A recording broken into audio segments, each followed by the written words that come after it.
Hello and welcome to this edition of B.E.P Talks, where we bring you extraordinary people from all around the world in very diverse areas of expertise who generously share from their own experiences, obviously, their beliefs, their experiences, their passions, all in a very generous way to help to inspire, to motivate, to educate, even sometimes to entertain you. And today is certainly no exception. My very special guest today is Poonam Bhuchar. And first, let me just say welcome to you, Poonam. Thank you so much, Beth. It's a pleasure to be here. Truly my pleasure. I've anticipated this talk for quite a while because for an assortment of reasons. For one, I'm a lifelong learner and I love to read, to explore, what have you. But I must say, I believe that the most powerful learning that we have is experiential. And when we combine those experiences with book knowledge, of course, that equals wisdom.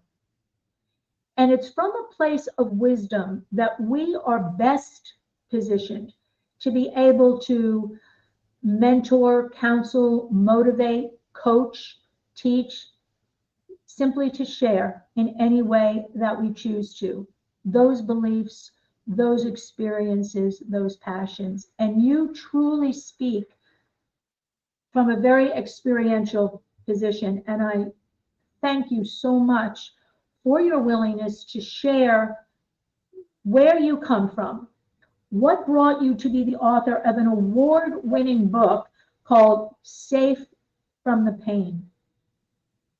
And I think just that simple title, Safe from the Pain, says so much, certainly suggests so much. So thank you for your willingness, your candor, your humility, your honesty, your openness for talking with us today.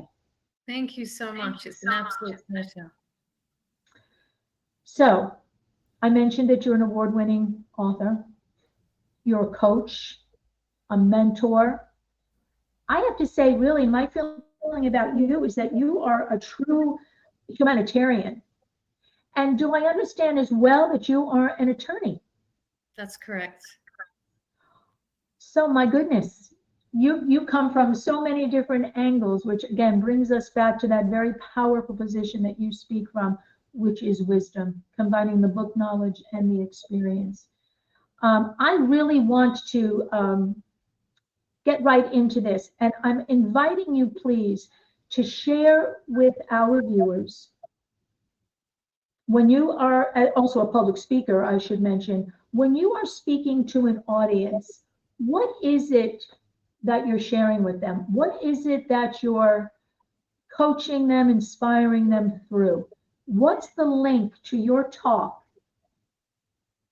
to be safe from pain? So I go through the SAFE method, Beth, but ultimately it is like you said, I come from a professional experience in which I've done some family law. I've experienced a lot of trauma in my life. And it's really about sharing the story that if somebody in my position who was an attorney, who was practicing some family law, who had a very supportive family, still couldn't come out of the woodworks because of the trauma that I was suffering. It's about sharing that there is light at the end of the tunnel. My SAFE method is one method that I've devised to come out of it that has been very useful to a lot of people. And just sharing and giving people hope that it's not all doom and gloom. This life is a gift. It is beautiful. It is precious. And we're here to live it. It's a journey. It's a process, right? That really should never end. No, and it's a beautiful gift, and we're supposed to live it with joy and pride and enjoy the experiences instead of live in our trauma and play the movie back all the time in the past. And that's what I'm here to share. Right. So as they say, the past is beyond our control at this point. The future is what will come, and the only thing that we can deal with is the here and the now. So I want to turn this over to you so you can share what it is that you share with your other audiences when you're talking about helping people heal from emotional pain and trauma so that they can move on and live a very happy and a fulfilling life. So I share you with the rest of Thank our you so much. audience. Here, my friends, is Poonam Bhuchar. Hi, everyone. So, as Beth said, my name is Poonam Bhuchar. I have a question for the audience. So, how many of you have broken a limb and just walking around with it and pretended that it doesn't exist and held on to it for a month without going to see a doctor? It really does sound like an absolutely ridiculous question, and on some level it is. But now let me ask you the next question. How many of you deal with your emotional pain as it comes up and go to see a therapist or get the help that you need? I would argue that most of us don't. Now, why most of us don't, I will go into in a little bit. But let me tell you about a little bit about myself. My name is Poonam Bhuchar. I'm an attorney, author, life coach, and a family law mediator. I have suffered decades and decades of unresolved trauma, to be exact, over 3 decades. I have to give you my disclaimer because it's inherent in me as an attorney. I am not a medical therapist. I'm not a psychiatrist, but I am somebody that has suffered through decades of trauma and come out of it on the other side. So practically, from a very young age, I was sexually assaulted in high school publicly and carried that trauma with me for decades and decades without realizing it. I was humiliated in a high school by a boy, and there were rumors around there in the school saying that I was raped. It's bad enough to go through the shame of it being publicly done in the school field amongst a group of people versus living it in the high school of constantly hearing about it and people saying that I deserved it or that I was raped. And I also came from a South Asian culture in which I had to go home and pretend everything was okay because it's not talking about the way that I was raised. So what was my way of dealing with it? My way of dealing with it was taking 3 showers, hoping that the shame and the humiliation would wash away with the soap suds, and that would be it. Ultimately, the pain took over in the pit of my stomach so much that I ended up taking 23 paracetamol pills because I wanted the pain to stop and I wanted my life to end because I didn't know any other way.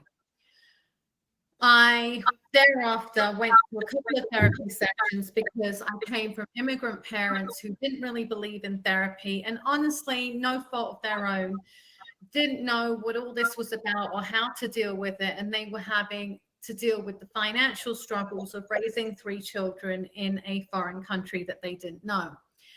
After the therapy sessions, I went to an all-girls school, but the walls that built inside of me, and I didn't even realize how much trauma there was inside of me. I went on to college and lived life in a way of where I would constantly carry the weight of the world on my shoulders and was always worried about the next thing and what society would think about me, how I would meet the South Asian expectations of marrying someone in an arranged marriage after I'd been assaulted, because it is something that was shamed upon. Thereafter, I made a multitude of incorrect decisions because I had a lack of self-worth. I felt shame. I felt guilt. I didn't know who I was.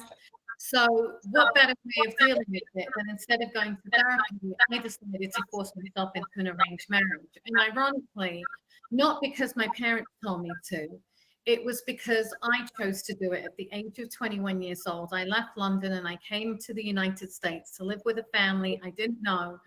And primarily because I thought that this was the best way of dealing with my emotional baggage. And the truth is, you can run away from the situation, but your emotional baggage comes with you.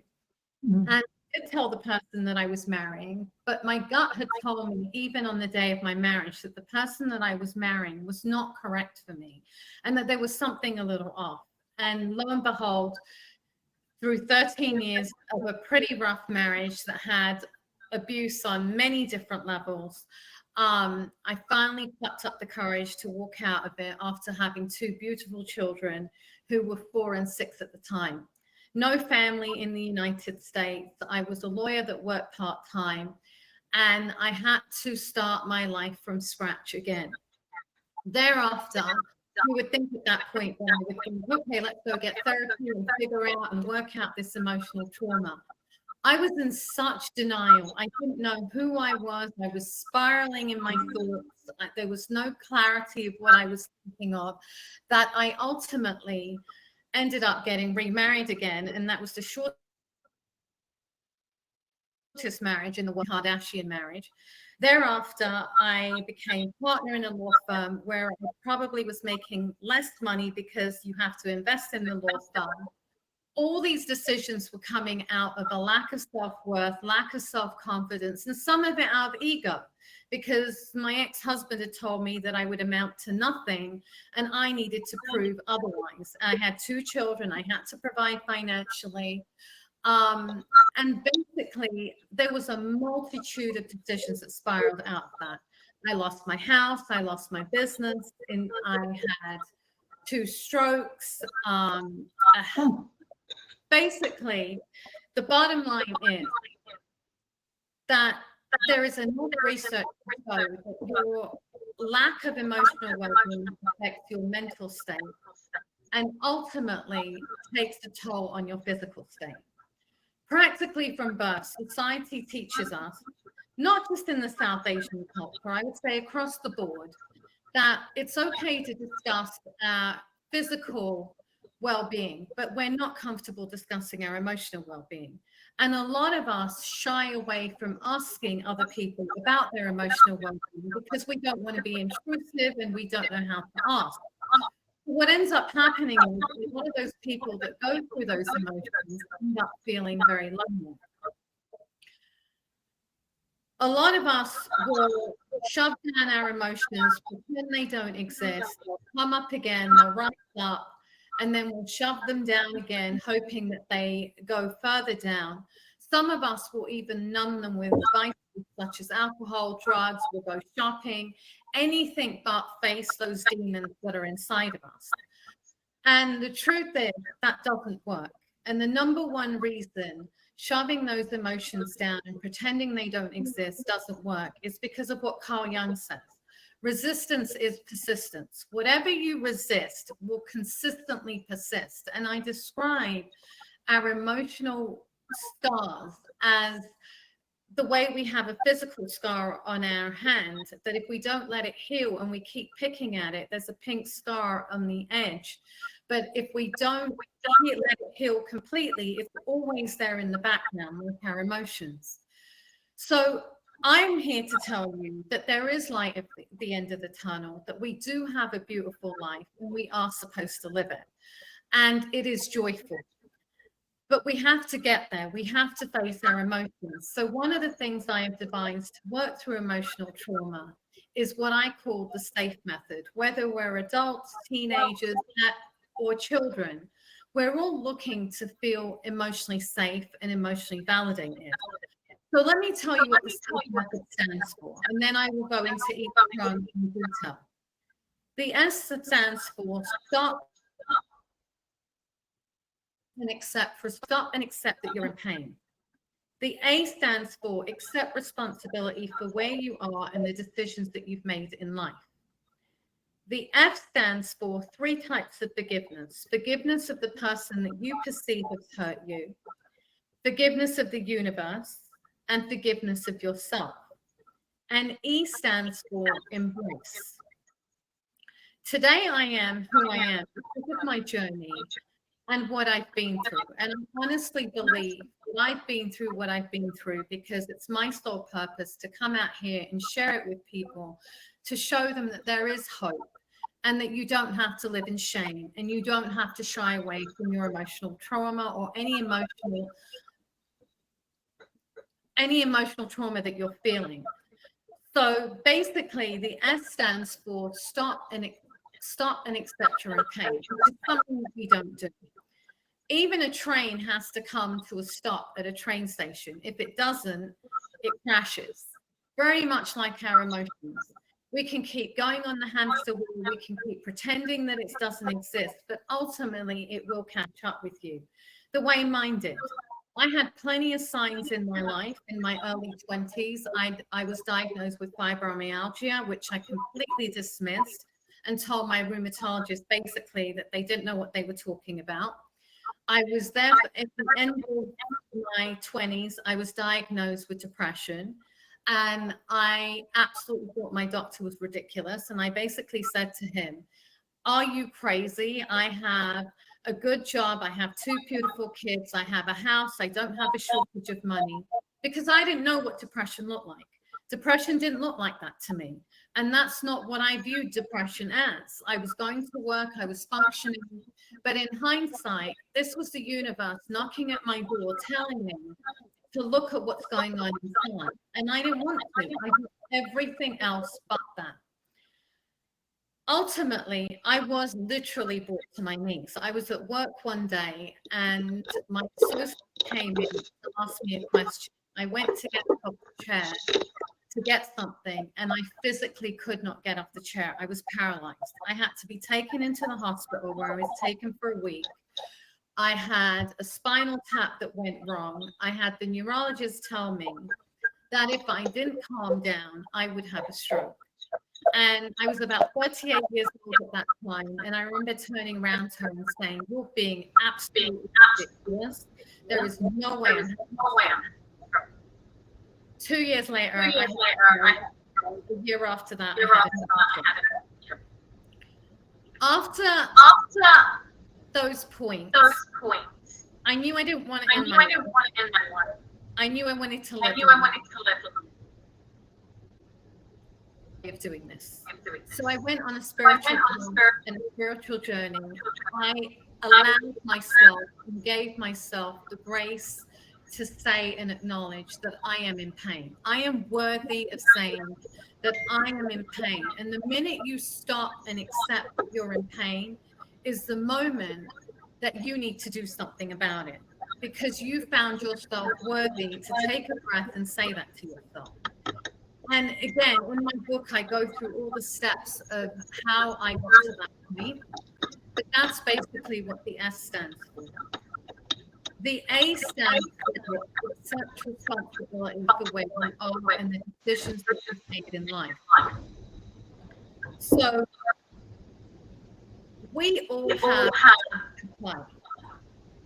None of us are blameless, whether we have a 2% part to play or whether we have a 90% part to play in the decisions that we make.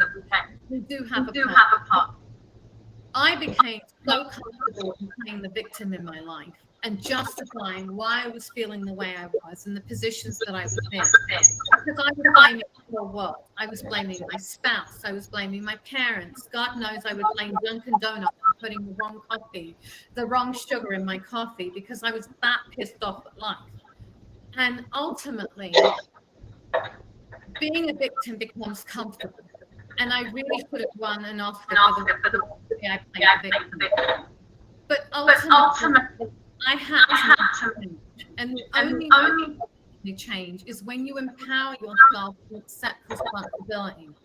So that doesn't mean I'm to blame for all the things that happen to me, but I do have a responsibility for the decisions I make. For instance, in my divorce, I believe I had 5% responsibility.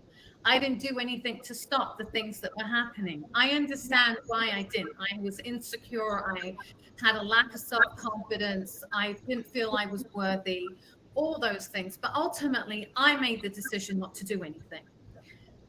There were mistakes that I made, and I need to be accountable for those. And the minute that you accept responsibility for where you are in life and the decisions that you've made and how you've reacted to certain things, you come from a place of empowerment. You come from a place of saying, I can take this by the reins. I am going to be in control of it, and I can then do the things that I need to take care of this, whether it's go to therapy, go down a religious path, go down a therapeutic path, whatever it may be, or a spiritual path, but you start to seek solutions to where you are in life. The F stands for 3 types of forgiveness. Forgiveness of the person that you forgive for any altruistic reason. I forgive for very selfish reasons because I don't want to be held captive by that person. That person has moved on. They may not even realize they've hurt you. They may not even care. But I don't want to play that same movie reel in the back of my head and stay in that same position stuck for the rest of my life. I want to move forward in my life. And the moment that I realize that forgiveness is not something that comes from a superpower, but forgiveness is something that comes from me within and is in my control, made it easy. And the way I find it easier to forgive somebody that has hurt me is by coming from a place of empathy. That doesn't mean that I agree with the things that they've done. It means that I understand that they have their baggage for XYZ reasons that weren't resolved. And therefore, they acted the way that they did. And it just makes it slightly easier for me to forgive them and understand. The second type of forgiveness is forgiveness of the universe. We all sit here and compare. We all sit here and say, well, why didn't this happen to so-and-so? And why does this always happen to me? Why do I always have to go through this? The truth is, we all don't have the same blueprint in life. Perhaps there are things that I needed to learn. Perhaps there are things that you need to learn that I don't need to learn. Perhaps the universe feels we can deal with it better than somebody else can. Why would we want harm done to our fellow human beings by comparing and wishing this upon them? Instead, it's better to learn the things that we need to. And in my life, very quickly, I've come to the conclusion that I'm okay with the things that have happened to me because it's allowed me to sit here today and hopefully heal and give hope to so many other people. So I'm just a more minuscule in this world. And if I can help 10 other people, to me, it was all worth it. The third type of forgiveness I discussed is forgiveness of oneself, which I found the hardest thing to do, especially with children. Forgiveness of oneself for making incorrect decisions because I didn't know who I was. I came from a platform of insecurity, confusion, but forgiving myself and feeling myself worthy to forgive and saying that I did the best I could in that situation. And when you go through the S, the A, and F, you get to a point of liberation, complete liberation, where you feel like you can start from scratch again. And that's what the E is. Embrace your emotions. I know most of us run away from them, but embrace them. They're part of us. We're all great at accepting the accolades, mistakes we've made, because those are the things that we learn from and make us who we are today.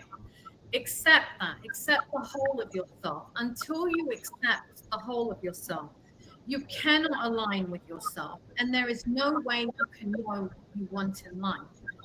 I can tell you that emotional work is the same as any kind of physical work or trying to learn a craft. It requires consistency, it requires dedication, and it requires you to be very truthful with yourself, which is the hardest thing to do.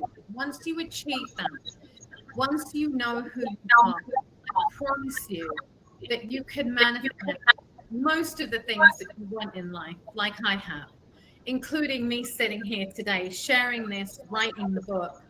And I will tell you that this gift that we've been given of life truly is a gift. It is a very joyful gift and beautiful gift that we're here to live and learn and teach. So I ask you today to make the choice that you want. You are the master of your own destiny.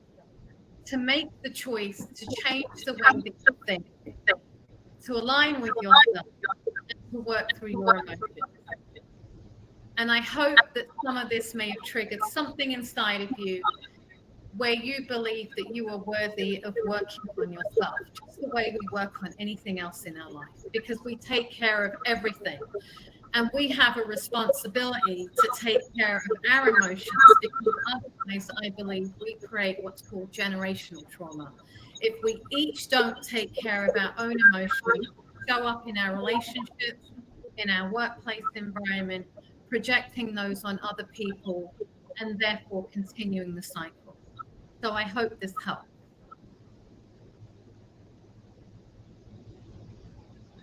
Poonam, I listened so intently and I took so many notes. Thank you so much for your honesty. I want to say I am so sorry that you have this wonderful knowledge and wisdom to share.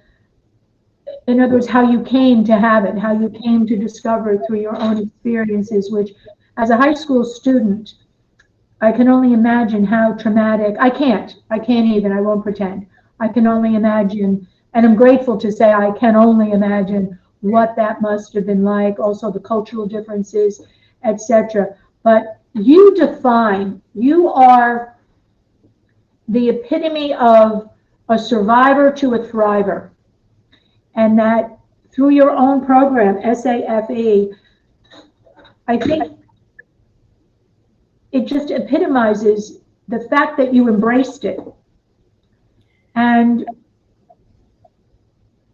to be forgiving of your assaulter, the universe, and everything that everybody is doing to us, and especially yourself. It was not your fault. You did not deserve it. You did nothing to make it happen. The power of that, the power of forgiveness of anything is it's so transformative in your state of mind. So I applaud you for being able to forgive. Would you agree that a lot of people think that if you forgive somebody else, you're accepting the personal responsibility for everything that happened, and that's why we resist that forgiveness is almost assumed to be an admission of our own, not accountability, but responsibility? I agree, but it took me a while to understand. We're really just burning ourselves. That person may not even care that they've hurt you. That person, but we're really ruining our own lives, our own relationships, because we are so resentful. And forgiving doesn't mean, like you said, that I'm okay with what's happened. Right. Maybe something happened to you as a child, or maybe, you received some trauma. And that's why I talk about the generational trauma, because it was understood somebody behaved that way with me. I'm not okay with it, but I need to forgive because I want to enjoy my life. I don't want to ruin the rest of my life because of what happened 20 years ago, 30 years ago. Right. And in not forgiving, you're really letting that person who perpetuated or committed that assault on you to kind of keep you in prison. They've kind of taken over your life. I couldn't agree with you more. And giving your power. You're playing the victim again. Right. But that's so easy to do, isn't it? That is so easy to do. It's not my fault. It's like you say, it's someone else, it's everybody else, but it's never me. I did it for years, decades. I was so angry. It's easier because you don't have to look inside. And it's certainly understandable. Not only is it easy, I think it's a very natural human way to perceive things. I didn't do anything wrong. I was the victim. Therefore, I will always be the victim. You then become the victim of yourself. But that's what I'm saying, Beth. This happened when I was 13. I was carrying this nonsense till I was 38 and made a multitude of incorrect decisions because I just didn't even realize what was going on inside of me. So in the process, the SAFE, the SAFE, and I love that acronym. I love everything it stands for. It's logical, it's practical, it's reasonable. Most importantly, it's possible. It's possible. And Do I perceive correctly that it shouldn't be something that we think is just a decision that we make? Is it a process? It is absolutely a process, just like anything else we do in life. It needs time, dedication. I call it honeymooning with ourselves in no perverse way, but we need to get to know ourselves, right?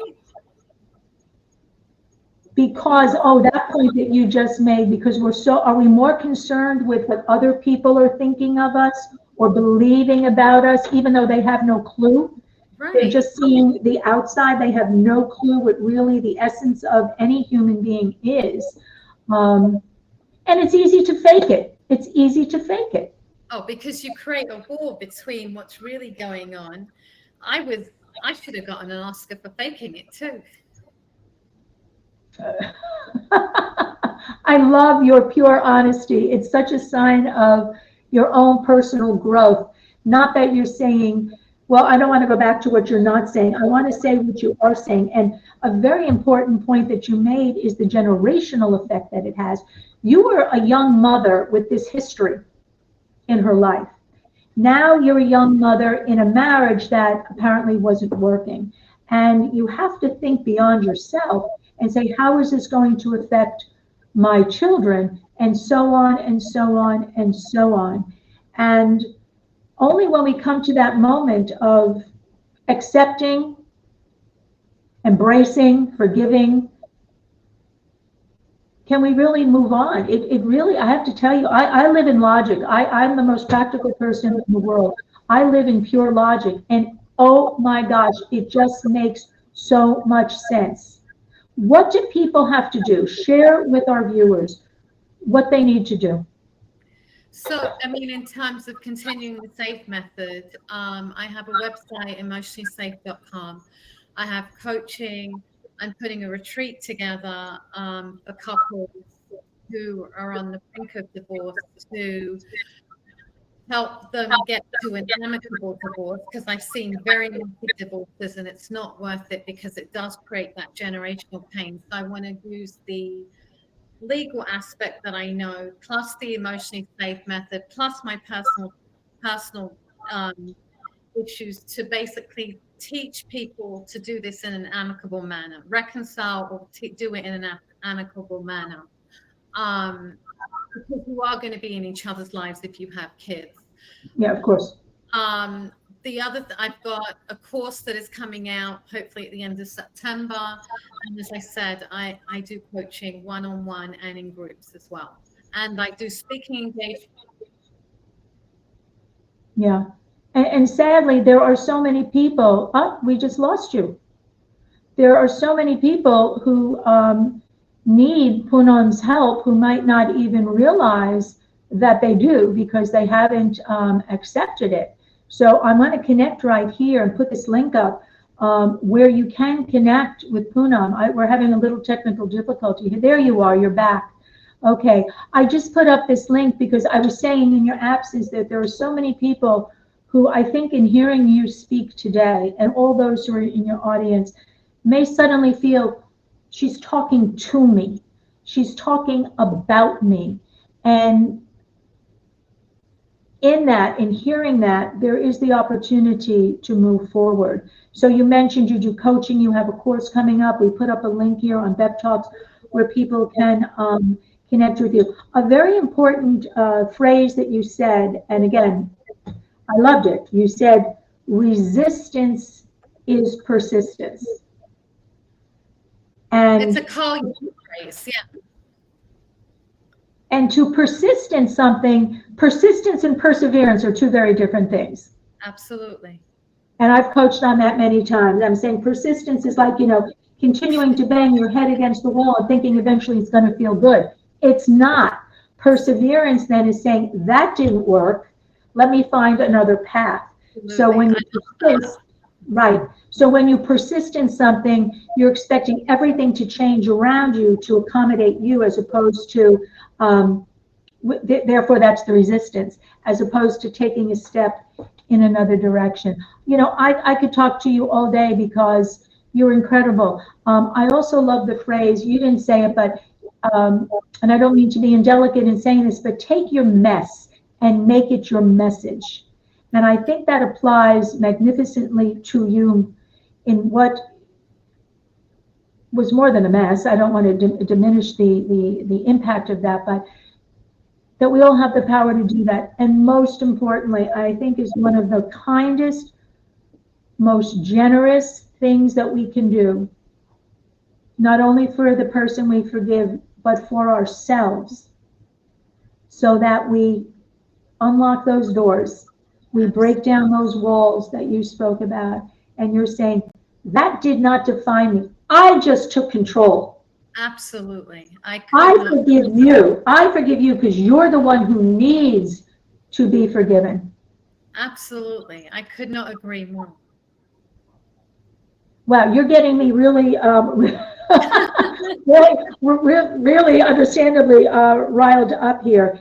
And so stop carrying your emotional baggage. It gets very, very heavy. The longer you drag it, the worse it feels, the heavier it becomes. You can't do it forever. Please connect with this link. If you have suffered, and it doesn't have to be to any great extent. If you are just feeling that you are not in control of your own life, your own destiny, what lies ahead of you, forget what's behind you. We can't control that. Use that, and I don't mean to trivialize it, use that to be the stronger person you are today so that you can have a better tomorrow. Absolutely. I love that. I love you. I mean, I have so much respect for you. I want to continue to learn more about you, to work with you, to help bring your beautiful, magnificent, generous. I love that. Thank you so much. Well, let's make it happen. That's what we do here at B.E.P Talks. We make these connections. So I thank you for being our very, very special guest today. And I remind all of our viewers that you can connect with Poonam. You can even be a guest yourself on B.E.P Talks. Share your story, whatever it may be. Doesn't all have to be very traumatic. Doesn't always have to come from pain.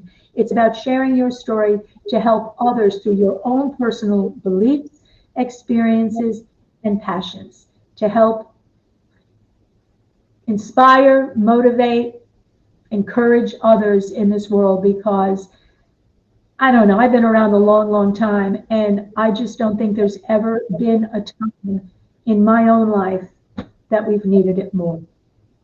I agree. Thank you so much for having me on. I really appreciate it. It's been a pleasure. It's been absolutely my pleasure, and you will be a gift to everyone who views you. So thanks to everybody who joined us on this B.E.P Talks. You can go back many, many times, hear Poonam's message about SAFE, what it means, the whole process. Please take advantage of it. Live your better life tomorrow. Put yesterday behind you. I wish you nothing but the best. May I ask you, how old are your children now? My son is 22 and my daughter's 20. Oh, come on now. Seriously.